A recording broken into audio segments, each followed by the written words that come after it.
Women in Yemen bear the heaviest brunt of war.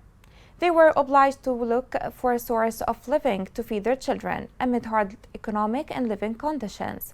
More on this is within the following report.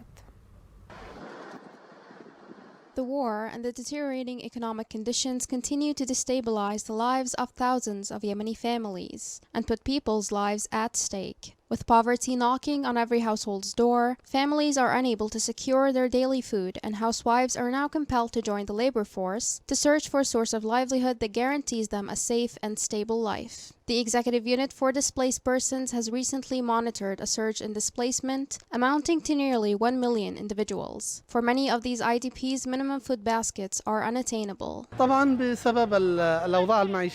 to the dire living conditions, the displaced people suffer in Ma'rib and the lack of humanitarian aid coming into the city. Many families have resorted to non-traditional means of securing income.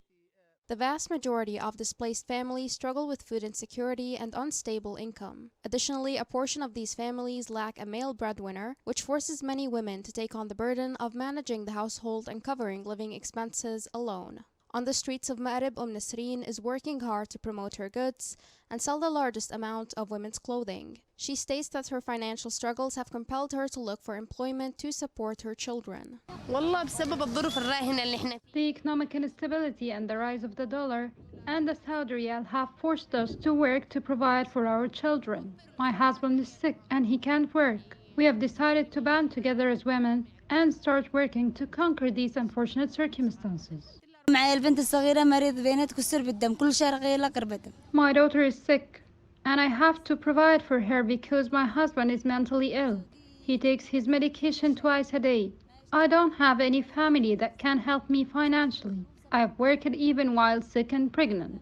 The war and displacement have forced many women to engage in trade and labor, which have been the preserve of men for many years. Economic responsibilities are now relegated to women who are faced with the sudden need to market and to provide. Wives, mothers, and daughters bear the brunt of men's absence, taking on new responsibilities with no preparation.